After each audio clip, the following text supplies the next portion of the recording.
You click to find out which KFC items you'll regret. Good call. We're unpacking how comfort food gets built from powdered flakes, MSG mixes, reheated scraps, and additives that pump weight and shelf life, not flavor. Stay with me.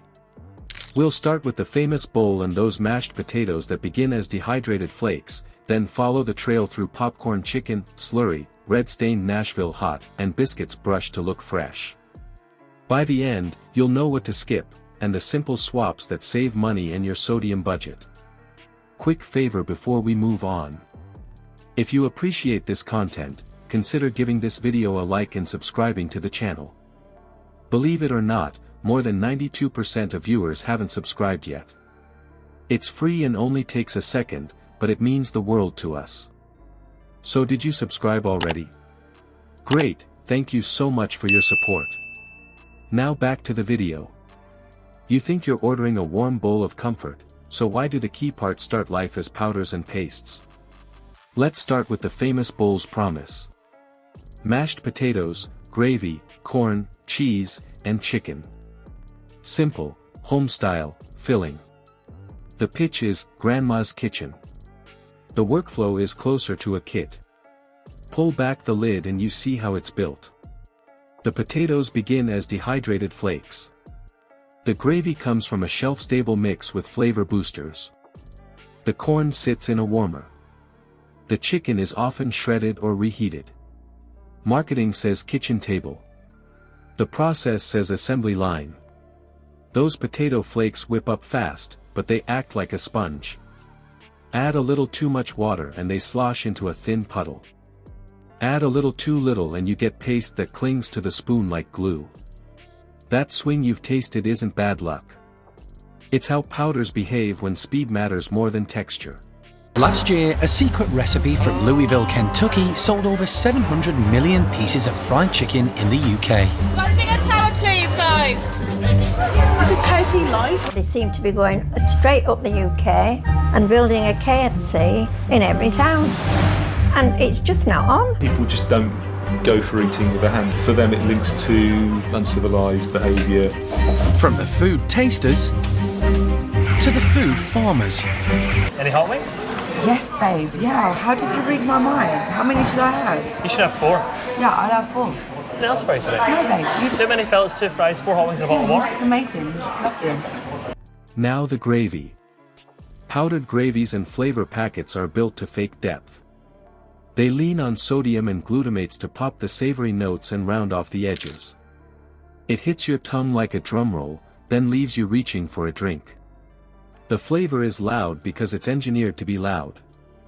That also means your daily sodium climbs fast in just a few spoonfuls. Corn should snap. But under heat lamps it drifts from crisp sweet to limp sweet, like a microwaved salad. The kernels lose steam, then dry out, then sit in their own haze. By the time it meets your bowl, the texture is more cafeteria than farm stand. It still tastes sweet, but the pop is gone. You chew and it fades instead of bursting. There's a reason stores lean on mixes and holds.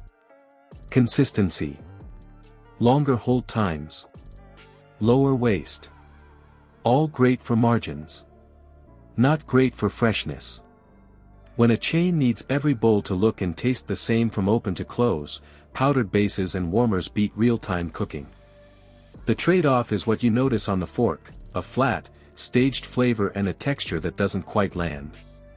Let's talk cheese for a beat. Shreds melt fast and glue the layers, which helps cover thin spots in the gravy and potatoes. It's not there to add character so much as to tie the bowl together. A sticky band-aid with salt.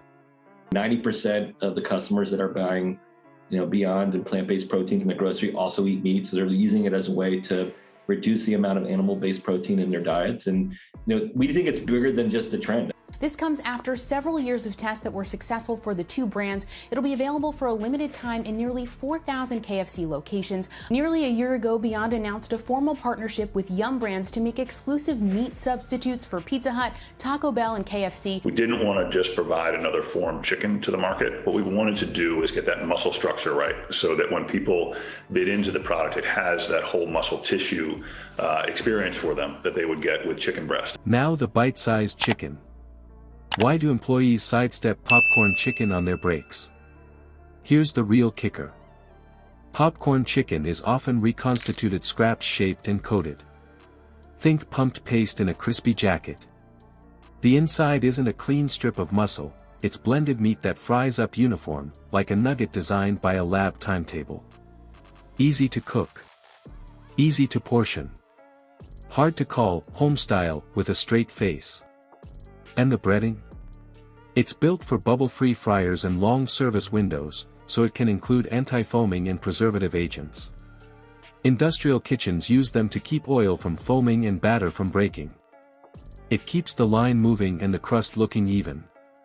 But it also means your crunch owes more to a formula than a skillet. Let's put the pieces together. The potatoes started as powder.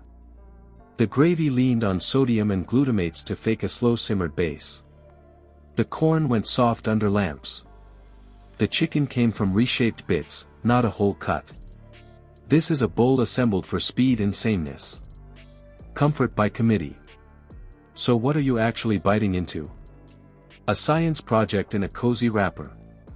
That warm spoonful pulls its flavor from enhancers, not a stock pot. The texture depends on water ratios and holding times, not a hand mash. You taste salt, fat, and heat more than you taste potato, chicken, and corn. Quick hits before we move on. Why do KFC employees refuse to eat the popcorn chicken they serve every day? It's often reconstituted, not whole muscle. What is the pink slurry that gets molded into bite-sized chicken shapes? A pumped meat blend designed for speed and uniformity. How long do those mashed potatoes actually sit as powder before you eat them? Long enough to live on a shelf. What chemicals from your garage are hiding in KFC's breading? Anti-foaming and preservative agents built for fryers, not your spice rack. You can skip the science project and still get that warm, hearty fix, without the sodium dump. Now let's move on to what to order when you want comfort that actually tastes like food. Comfort that starts as powder and paste rarely treats you right. You get loud salt, thin texture, and a bill for additives you did not ask for. Swap the kit food for simple builds. A baked potato with butter and salt. Roast chicken with skin that actually crackles.